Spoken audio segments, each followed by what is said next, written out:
Tidak ada kewajiban negara melaksanakan ajaran suatu agama tertentu. Tidak ada. Apa ada di undang-undangnya itu? Negara berkewajiban melaksanakan aturan suatu agama tertentu. Tidak ada.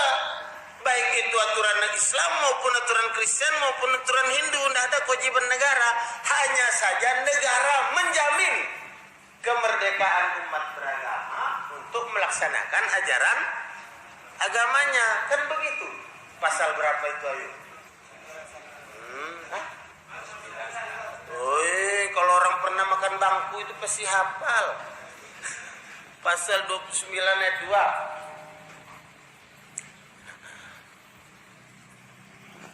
Jadi maka kalau ada negara ikut campur urusan agama, itu berarti umat beragama sangat lemah dianggap oleh negara, sehingga tidak bisa urus urusannya sendiri. Maka harus negara mengeluarkan peraturan untuk urus urusan agama orang itu.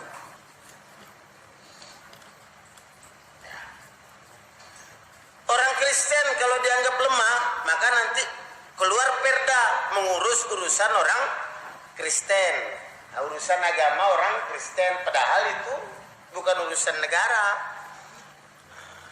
Orang Islam kalau dianggap lemah, nanti keluar perda mengurus urusan agama orang Islam, karena orang Islamnya lemah. Tapi kalau orang Islamnya mampu mengurus urusan agamanya sendiri, seperti orang Hindu misalnya, mampu dia urus urusan agamanya sendiri.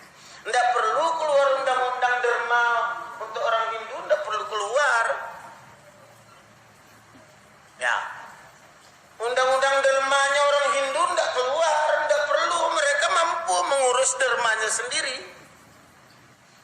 Tidak ada perda derma orang Hindu. Harus setor ke pemerintah dermanya orang Hindu, tidak ada. Karena mereka kuat, mampu mereka urus sendiri. Nah, orang Katolik juga dari mulai paus sana sampai ke bawah sampai paus, kemudian uskup, kemudian kardinal, salah barangkali urutannya ya, saya tidak hafal. Paus, kardinal, uskup, pastor, terus bawah lagi pendeta, bawah lagi ada bawahnya lagi. Saya waktu ke Flores kemarin sempat hafal, tapi saya sudah lupa lagi. Ya waktu saya ke Flores hafal saya, sekarang lupa lagi. Sudah sih saya ulang-ulang, paus, kardinal, lupa lagi sudah. Tidak apa-apa melupa yang itu, yang penting jangan lupa yang Allah ya. Nah, pemerintah juga tidak merasa perlu mengeluarkan perda tentang urusan gereja misalnya. Dermanya di gereja itu siapa yang ngurus? Tidak perlu keluar perda dari pemerintah, karena mereka mampu mengurus urusannya sendiri. Nah, cukup pemerintah ini mengurus urusan zakat, kemana uangnya zakat itu lari, siapa yang korupsi dia, kemana larinya. Urusan pajak maksudnya. Ya.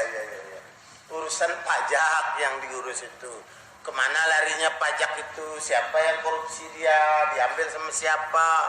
Nah, itu yang diurus. Itu saja sudah kelabakan pemerintah itu, kesian ya.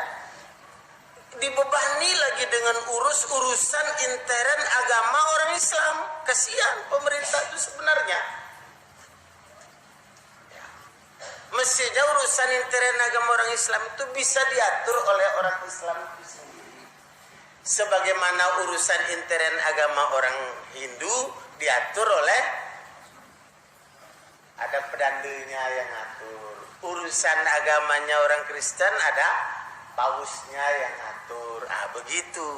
Urusan agamanya orang Islam ada khalifahnya yang ngatur. Tidak mesti harus berkuasa, tidak. Tapi yang penting umat ini bersatu di bawah kepemimpinan khalifah.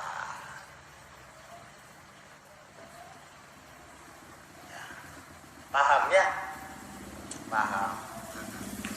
Tapi nanti dia akan merebut kekuasaan. Ngapain kita berebut kekuasaan orang itu dalam Islam? Namanya rampok. Merampok itu halal apa haram? Haram. Tidak boleh rebut merebut kekuasaan orang itu tidak boleh. Haram dalam Islam itu.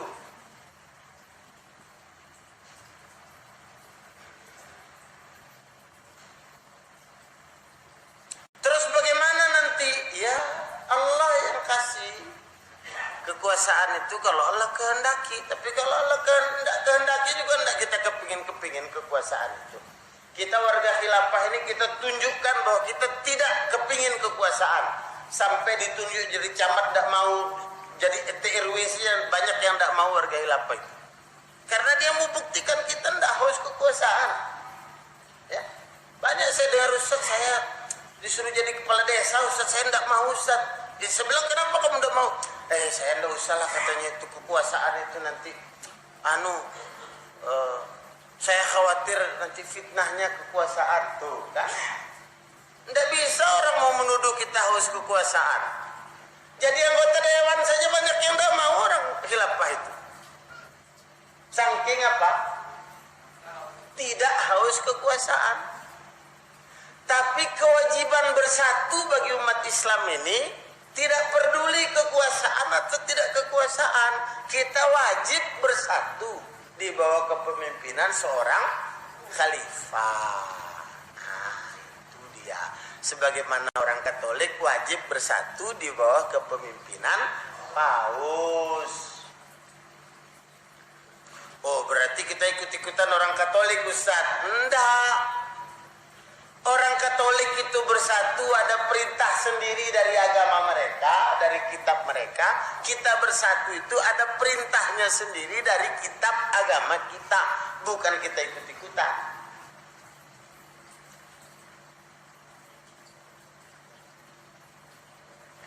Kalau tidak ada perintahnya di dalam kitab kita disuruh bersatu, terus kita bersatu-bersatu ikut-ikutan namanya. Karena tidak ada perintahnya.